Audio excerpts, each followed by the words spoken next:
మీకు సమర్పిస్తున్నవారు Lakshmi Nilayam gated community apartment, Shyamalanagar extension 11th line, Guntur. నమస్కారం. సిటీ వార్తలకు స్వాగతం. ముందుగా ముఖ్యాంశాలు. శంకర్ విలాస్ ఆర్ఓపీ నిర్మాణ పనులను పరిశీలించిన కేంద్ర సహాయ మంత్రి పెమ్మసాని. జూలై 2027 నాటికి బ్రిడ్జ్ పూర్తవుతుందని ధీమా వ్యక్తం. నాణ్యమైన విద్యను అందించే ప్రభుత్వ పాఠశాలలు, కళాశాలలను ప్రజలు ఆదరించాలి. ఢిల్లీ విజ్ఞాన యాత్ర సక్సెస్ పై ఎమ్మెల్యే గల్లా మాధవి హర్షం వ్యక్తం.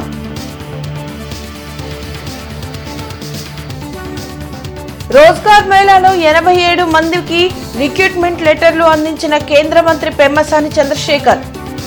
యువతతోనే వ్యవస్థలో మార్పు సాధ్యమని వెల్లడి.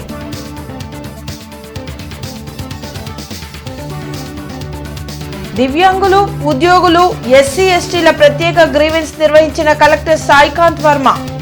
బాధితుల నుండి వినతుల స్వీకరణ. 2027కి శంకర్ విలాస్ బ్రిడ్జ్ నిర్మాణం పూర్తి అవుతుందని కేంద్ర సహాయ మంత్రి పెమ్మసాని చంద్రశేఖర్ వెల్లడించారు. శంకర్ విలాస్ బ్రిడ్జ్ నిర్మాణం పనులను మంత్రి పెమ్మసాని చంద్రశేఖర్ పరిశీలించిన అధికారులను వివరాలు అడిగి తెలుసుకున్నారు. అనంతరం ఆయన మీడియాతో మాట్లాడుతూ బీహార్ ఎన్నికల వల్ల కార్మికులు అందుబాటులో లేక 20 రోజులు బ్రిడ్జి పనులు ఆలస్యంగా జరిగాయన్నారు.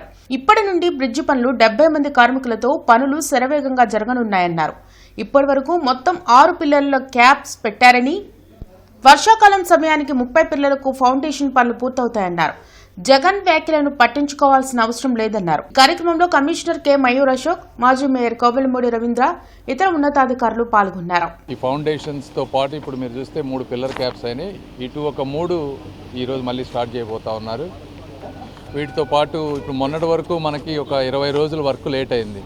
ఎందుకంటే వెస్ట్ బెంగాల్లో ఎలక్షన్స్ ఉండటం వల్ల ఇక్కడ ఎక్కువ వర్క్ చేసే వాళ్ళందరూ వెస్ట్ బెంగాల్ నుంచి రావటం వల్ల ఒక 20 రోజులు వర్క్ లేట్ అయింది. ఈ రోజున సైట్లో ఇంతకుముందు 50 మంది పనిచేసేవాళ్ళు, ఈరోజు 70 మంది, ఎంతమంది 70 వచ్చారు.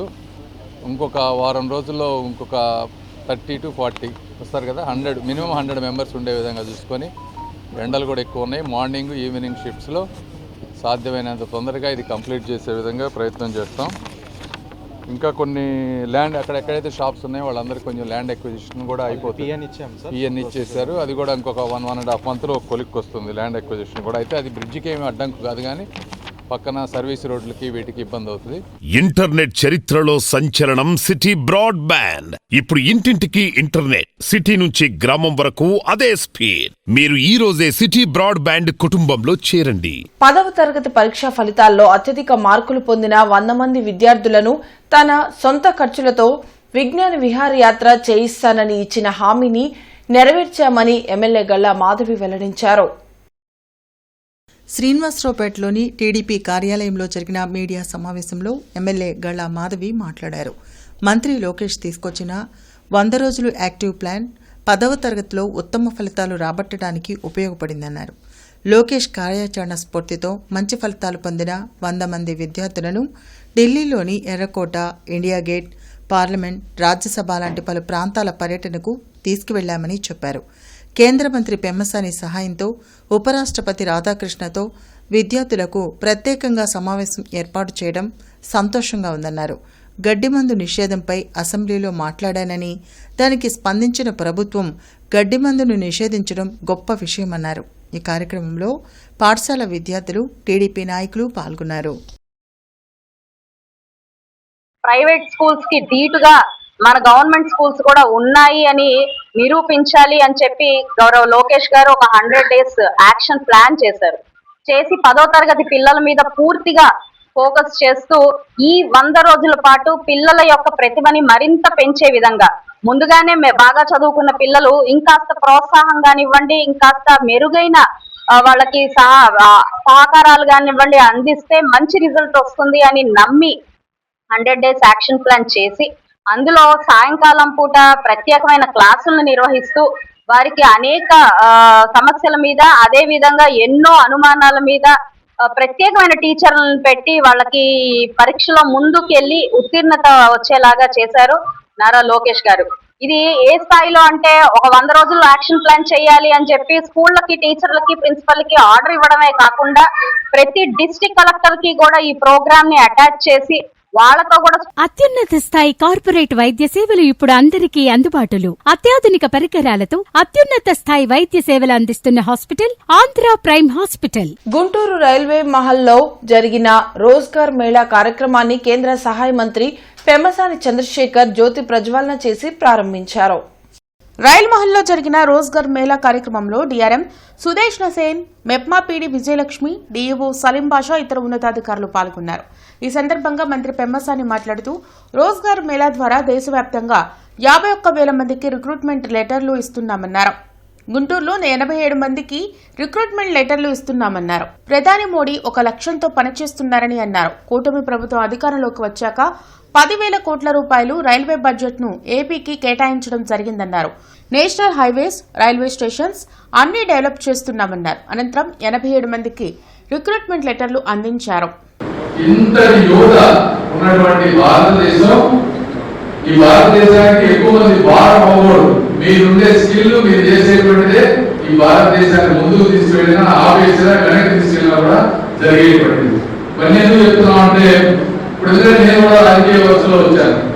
రాజకీయ వ్యవస్థలో వచ్చినప్పుడు రాజకీయం ఒక రకంగా జరుగుతూ ఉంటుంది. ఆ వ్యవస్థలో ఇరుక్కుపోకుండా మనకంటూ మనం ఏం చేయాలి అనుకుంటున్న దాన్ని ఎప్పుడు మర్చిపోకుండా ముందుకు వెళ్ళినప్పుడే మీ జీవితానికి కూడా, మిమ్మల్ని కన్నా తల్లిదండ్రులకు కానీ, మిమ్మల్ని నమ్మి ఈ ఉద్యోగం మీకు ఈ రోజు ఇచ్చేటువంటి శాలరీ ఎవరుస్తున్నారు? భారత ప్రభుత్వంలో చేరుకున్న యువతకు నా హృదయపూర్వక అభినందనలు. మీరు ఎంతో ఉత్సాహంగా ఈ రోజు భారత ప్రభుత్వంలో చేరుతూ ఉన్నారు. ప్రతిరోజు టెక్నాలజీ అభివృద్ధి చెందుతూ ఉంది. ప్రతి రంగంలో కూడా ఆర్టిఫిషియల్ ఇంటెలిజెన్స్ మనుష్యరాలను పోవడం చేస్తూ ఉందనే భయపడతా ఉంది. అందువల్ల మీరు ప్రతిరోజు మీ స్కిల్స్ డెవలప్ పరుచుకుంటూ ఉండాలి. మీ జనరేషన్ అంచనాలకు నిలుస్తూ ఉండాలి. 25 సంవత్సరాలుగా గౌతమి గ్రూప్ ఆఫ్ ఇన్స్టిట్యూషన్స్ వారిచే నడపబడుతున్న సంస్థ. స్థాపించిన మొదటి సంవత్సరం నుండి 95% ఫలితాలు సాధిస్తున్న విద్యా సంస్థ Shri Gautami degree and PG college. ఉద్యోగులు, ఎస్సీ ఎస్టీ, దివ్యాంగుల ప్రత్యేక గ్రీవెన్స్ ఎస్ఆర్ సంక్రాంతి సమావేశ మందిరంలో జరిగింది. జిల్లా కలెక్టర్ సాయికాంత్ వర్మ పాల్గొని అర్జీలు స్వీకరించారు. దివ్యాంగుల వద్దకు నేరుగా వెళ్లి వారి అర్జీలను కలెక్టర్ స్వీకరించారు. ఉపాధి అవకాశాలు కల్పించాలని దివ్యాంగులు కోరగా, ఒకసారి ఉపాధి పొందిన తర్వాత మరల వెనుతిరిగి చూడరాదని అన్నారు. మొత్తం ఎంతమంది ఉన్నారు, వారి అర్హతలు, నైపుణ్యాలు, అనుభవాలను తెలియజేస్తూ మొత్తం సమాచారం అందించాలని ఆయన సూచించారు. నైపుణ్యాలు అవసరమైతే ఉపాధి కల్పన, నైపుణ్యాభివృద్ధి శాఖ ద్వారా శిక్షణ కల్పించుటకు చర్యలు తీసుకుంటామని చెప్పారు. ఔత్సాహిక పారిశ్రామికవేత్తలుగా ఎదగాలని, ఈ మేరకు అవకాశాలు కల్పించుటకు సహకరిస్తామని, దానిని వినియోగించుకోవాలని కోరారు. దివ్యాంగులను పేరు పేరున పలకరించి వివరాలు తెలుసుకున్నారు. ఇందులో ఒక 2-3 అంశాలు ఏంటంటే, మళ్ళీ గవర్నమెంట్ మీదనే ఆధారపడేటట్టు రాశారు.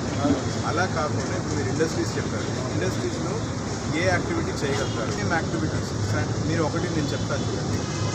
మీరు డిపెండెన్సీ ఎలా ఉండాలి, అండర్లు వర్కులకి అధిగమించి, ఓకే, దానికి ఇండిపెండెంట్గా ప్రైవేట్లో మీరు కంప్లీట్ చేసుకునేటట్టు ఉంటే రేపు పొద్దున అది ఈ రోజు కాదు, ఒక 10 ఏళ్ళైనా 25 ఏళ్ళైనా మన చివరి వరకు మీకంటూ ఒక డిపెండెన్సీ కరెక్ట్గా ఉంటుంది.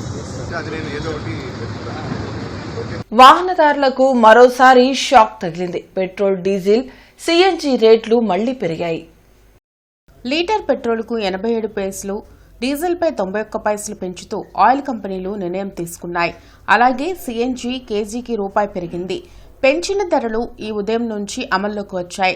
10 రోజుల వ్యవధిలో చమురు ధరల పెంపు ఇది మూడోసారి. అధ్యాపక ఉద్యమ నేత, మాజీ ఎమ్మెల్సీ ఎంజే మాణిక్యరావు శత జయంతి ఉత్సవాలు ఏసీ కళాశాల ఆడిటోరియంలో జరిగాయి. ఎంజేఎం మెమోరియల్ కమిటీ ఈ ఉత్సవాలు నిర్వహించింది. ఎమ్మెల్యే నక్కానంద్ బాబు, మాజీ ఎమ్మెల్సీ కెఎస్ లక్ష్మణరావు, బాపట్ల మాజీ MP Malyadri, retired VC Balamohan Das ఇతర అధ్యాపకులు నివాళులర్పించి మాట్లాడారు. గతంలో అందరూ ఉన్నత విద్యను అభ్యసించగలిగారంటే ఎయిడెడ్ కళాశాలలే ప్రధాన కారణమని చెప్పారు. ఎయిడెడ్ అధ్యాపకుల సమస్యల పరిష్కారానికి ఎంజేఎం విశేషమైన కృషి చేశారని, ఆయన ఆశయాల సాధన కోసం ప్రతి ఒక్కరూ కృషి చేయాలని పిలుపునిచ్చారు. కార్యక్రమంలో ఏసీ కళాశాల ప్రిన్సిపాల్ మోజేస్ తదితరులు పాల్గొన్నారు.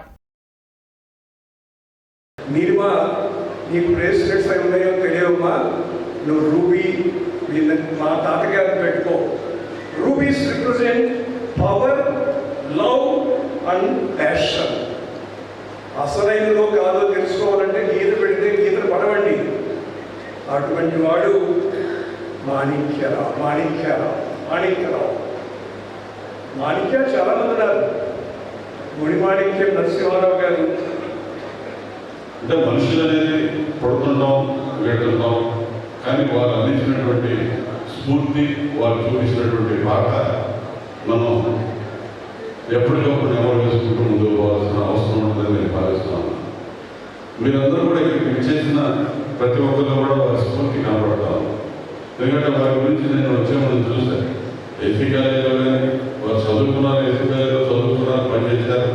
విశాఖపట్నంలో ఏవిఎం కాలేజీలో, బిఎస్ఆర్ కాలేజీ, అన్నిటికీ మించి జవహర్ భారతి చాలా ప్రతిష్టాత్మకమైనటువంటి పేరు ప్రతిష్ఠించినటువంటి జవహర్ భారతిలో వారు పనిచేసిన విధానం, అక్కడి నుంచి ఉద్యమ నాయకుడిగా ఆక్టా కానీ డాక్టా కానీ ఉపాధ్యాయ సంఘాల్లో సుదీర్ఘకాలం పనిచేయటువంటి మామూలు గారు.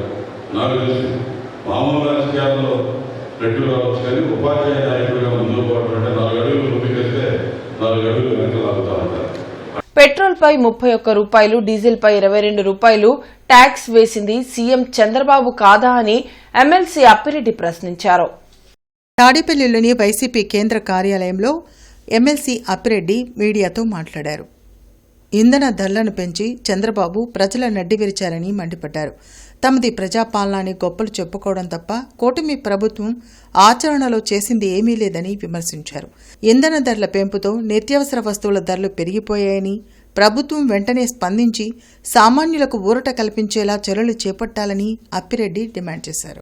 ఇవాళ మీరు పెంచినటువంటి ఈ పెరుగుతున్నటువంటి భారం రవాణా రంగంతో పాటుగా రైతాంగం పైన, సామాన్య వినియోగదారులతో పాటుగా వాళ్ళ రైతాంగం పైన విపరీతమైనటువంటి భారం మోపే పరిస్థితులు ఇవాళ కనిపిస్తూ ఉన్నాయి. పెట్రోల్ పై దాదాపుగా 1200 కోట్ల రూపాయలు, డీజిల్ పై 2200 కోట్ల రూపాయలు వెరసి సంవత్సరానికి 3400 కోట్ల రూపాయలు ఇవాళ అదనంగా వినియోగదారుల పైన, రైతాంగం పైన, రవాణా రంగం పైన ఈ రకమైనటువంటి 3400 రూపాయల భారం మోపటం వల్ల ఇవాళ సామాన్య ప్రజల జీవన మనుగడకి సంబంధించి, ఎందుకంటే ఈ ప్రభుత్వం సూపర్ 6 ఉండదు, సూపర్ 7 ఉండదు, మహిళలకు సంబంధించినటువంటి పథకాలు ఉండవు, చదువుకోవడానికి పిల్లలకు సంబంధించినటువంటి ఫీజు రింబర్స్మెంట్ ఉండదు, ఎవడైనా రోగం వస్తే హాస్పిటల్కి వెళ్తే ఆరోగ్యశ్రీ ఉండదు, రైతులకు గిట్టుబాటు ధరలు ఉండవు.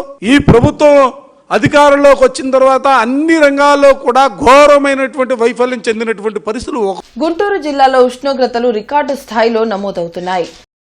వడగాలులు ఎక్కువగా వీస్తుండటంతో బయటకు వచ్చేందుకు ప్రజలు భయపడిపోతున్నారు. వృద్ధులు, పిల్లలు వడదెబ్బకు గురవుతున్నారు. గుంటూరు జిల్లాలో 45 డిగ్రీల కంటే ఎక్కువగా ఉష్ణోగ్రతలు నమోదవుతున్నాయని, ప్రజలు తగు జాగ్రత్తలు తీసుకోవాలని విపత్తు నిర్వహణ సంస్థ హెచ్చరించింది.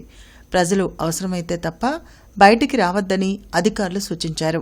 డీహైడ్రేషన్కు గురికాకుండా అన్ని ముందు జాగ్రత్తలు తీసుకోవాలని కలెక్టర్ సాయికాంత్ వర్మ విజ్ఞప్తి చేశారు. రాష్ట్ర ప్రభుత్వ ఆదేశాల మేరకు పారిశుద్ధ్యంలో మెరుగైన చర్యల్లో భాగంగా 4 వారాల special drive operation clean sweep ని నార్త్ సెంటర్లోని 6 ప్రధాన రోడ్లలో రోడ్డుకి 50 మంది కార్మికులతో ప్రత్యేక పారిశుద్ధ్య పనులను కమిషనర్ మయూర్ అశోక్ ప్రారంభించారు. ఈ సందర్భంగా కమిషనర్ మయూర్ అశోక్ మాట్లాడుతూ, రాష్ట్ర ముఖ్యమంత్రి ప్రతి నెల 3వ శనివారం సాసా కార్యక్రమంలో ఏదో ఒక జిల్లాలో నేరుగా పాల్గొంటున్నారంటే స్వచ్ఛతకు ఉన్న ప్రాధాన్యత, ప్రభుత్వ ప్రత్యేక దృష్టిని తెలుసుకోవచ్చునన్నారు. ఆపరేషన్ క్లీన్ స్వీప్ ప్రత్యేక కార్యాచరణలో భాగంగా మొదటి వారం రోజుల్లో నగరంలోని రెడ్ స్పాట్లు మరియు ఎల్లో స్పాట్లను ప్రత్యేకంగా గుర్తించి వాటిని పూర్తి స్థాయిలో క్లియర్ చేసి పరిశుభ్రంగా మారుస్తామని తెలిపారు. ఆ తర్వాత రెండో వారంలో నగరంలోని వరద నీటి కాలువలు, ప్రధాన కాలువలు మరియు ఉప కాలువల్లో పేరుకుపోయిన పొడిక, వ్యర్థాలను తొలగించేందుకు ఉధృతంగా పనులు చేపడతామని వివరించారు. మూడో వారంలో నివాస ప్రాంతాలు మరియు వాణిజ్య సముదాయాలు ఉన్న ప్రాంతాలపై ప్రత్యేక దృష్టి సారించి అక్కడ పేరుకుపోయే చెత్తను పూర్తి స్థాయిలో తొలగించి పరిసరాల స్వచ్ఛతను కాపాడతామన్నారు. ఇక చివరిదైన 4వ వారంలో నగరంలో బహిరంగ మరుగుదొడ్లు, ప్రభుత్వ కార్యాలయాలు మరియు ఇతర ముఖ్యమైన సామూహిక ప్రాంతాల్లో విస్తృతంగా పారిశుద్ధ చర్యలు చేపట్టే కార్యక్రమాన్ని చేపడతామని తెలిపారు. మన సిటీ ఒక మొత్తం ఇమేజ్ మారిపోవాలి. ఈ ఆలోచనతో అందరూ కూడా ఎఫర్ట్ చేయండి. తర్వాత ఎస్హెచ్జి గ్రూప్స్, మన దాదాపు ఒక 10,000 ఎస్హెచ్జి గ్రూప్స్ ఉన్నారు. వాళ్ళందరినీ కూడా ఎస్హెచ్జి గ్రూప్స్తో ఇన్వాల్వ్ చేస్తే తప్పకుండా మన బిహేవియర్ చేంజ్ రావడానికి అవకాశం ఉంది. So I request PO also to mobilise each and every SHG group. SHG గ్రూప్లో ఉన్న ప్రతి ఒక్క మెంబర్ కూడా వాళ్ళ ఉన్న వార్డులో వేరే ఎక్కడానికి వెళ్ళాల్సిన అవసరం లేదు. వాళ్ళు ఎక్కడ ఉంటున్నారు ఆ వార్డులో తిరిగి ప్రతి ఒక్క ఇల్లు దగ్గర వెళ్ళి సోర్స్ సెగ్రిగేషన్ గురించి చెప్పాలి, విజిబుల్ క్లీనెస్ గురించి చెప్పాలి. తర్వాత కొన్ని ఓపెన్ ప్లాట్లు చెత్త వేస్తారు, అక్కడ ఉన్న 4-5 ఇంటి నుంచి వస్తుంది, వాళ్ళతో మాట్లాడి ఇలా చెత్త వేయకూడదు. జీఎస్టీ సమన్వయ సమావేశాన్ని ప్రతి నెల మొదటి శనివారం నిర్వహించడం జరుగుతుందని జిల్లా కలెక్టర్ సాయికాంత్ వర్మ తెలిపారు. జీఎస్టీ జిల్లా సమన్వయ కమిటీ సమావేశం శనివారం కలెక్టర్ అధ్యక్షతన జరిగింది. అన్ని శాఖల నుండి అవసరమైన వివరాలను జీఎస్టీ జాయింట్ కమిషనర్ స్వయంగా సమన్వయం చేయాలని సూచించారు. జీఎస్టీ సేకరణ పెంపుకు కార్యాచరణ ప్రణాళిక రూపొందించాలని ఆదేశించారు. టీం అడ్డా ఆధ్వర్యంలో ఉచిత మజ్జిగ, పుచ్చకాయల పంపిణీ కార్యక్రమం గార్డెన్స్ లో జరిగింది.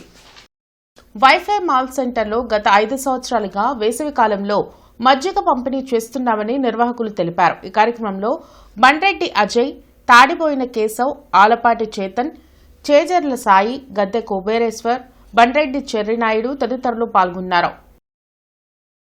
మజ్జిగ పంపిణీ మరియు పుచ్చకాయల పంపిణీ జరుగుతుంది. ప్రతి సంవత్సరం ఈ రకంగా ప్రతి ఒక్కరు ఎండాకాలంలో వేసవకాలం మరియు ఎండలు తీవ్రంగా ఉండే కారణంగా ప్రతి ఒక్కరికి మజ్జిగ మరియు పుచ్చకాయలు పంపిణీ ప్రతి సంవత్సరం ఇలా చేస్తామని కోరుకుంటూ ఇట్లు టీం అంటారు. పెంతెకోస్తు పండుగ క్రైస్తవ సంఘం పుట్టినరోజు వేడుకలు నగరపాలెంలోని వెస్ట్ ప్యారిస్ చర్చిలో ఘనంగా నిర్వహించారు. ఈ సందర్భంగా west Paris church pastor reverend G Satish Babu మీడియాతో మాట్లాడారు. పెంతెకోస్త్ అనేది క్రైస్తవులకు ముఖ్యమైన పండుగ అన్నారు. యేసు ప్రభువుని పునరుద్ధానం తర్వాత వచ్చే 50వ రోజున దీనిని జరుపుకుంటారని తెలిపారు. పెంతెకోస్త్ అనే గ్రీకు పదానికి 50వ రోజు అనే అర్థమన్నారు. 1993వ సంవత్సరంలో 3,000 మందిగా యెరూషలేంలో స్థాపించబడిన క్రైస్తవ సంఘం నేడు ప్రపంచవ్యాప్తంగా 250 కోట్ల మందితో అభివృద్ధి చెందిందన్నారు. పెంతెకోస్తు అనే మాటకి 50వ రోజు అనే అర్థం. యేసు ప్రభు పునరుద్ధానమైన తర్వాత 50 రోజులకు ఆయనను అనుసరించేటటువంటి 120 మంది మీదకి దేవుని ఆత్మ అగ్ని జ్వాలల రూపంలో దిగి వచ్చినప్పుడు వాళ్ళంతా కూడా ప్రపంచ భాషలలో దేవుని ప్రేమను బిగ్గరగా ప్రకటించడం ప్రారంభించారు. దానికి పస్కా పండుగ ఆచరించడానికి వచ్చిన ప్రజలందరూ కూడా, వివిధ దేశాల నుంచి వచ్చిన జనులందరూ కూడా గుమ్మి కూడినప్పుడు యేసు ప్రభు శిష్యుడైనటువంటి పేతురు వారందరి మధ్య దేవుని సువార్త మొదటి సందేశాన్ని ఇస్తాడు. ఆ సందేశాన్ని వినినటువంటి వారు 3,000 మంది. ఇవి ఇప్పటి వరకు అప్డేట్స్. మరిన్ని అప్డేట్స్ తో మళ్ళీ కలుద్దాం. అంతవరకు సెలవు, నమస్కారం. సిటీ న్యూస్ ని మీకు సమర్పించిన వారు Lakshmi Nilayam, gated community apartment, Shyamalanagar extension 11th line, Guntur.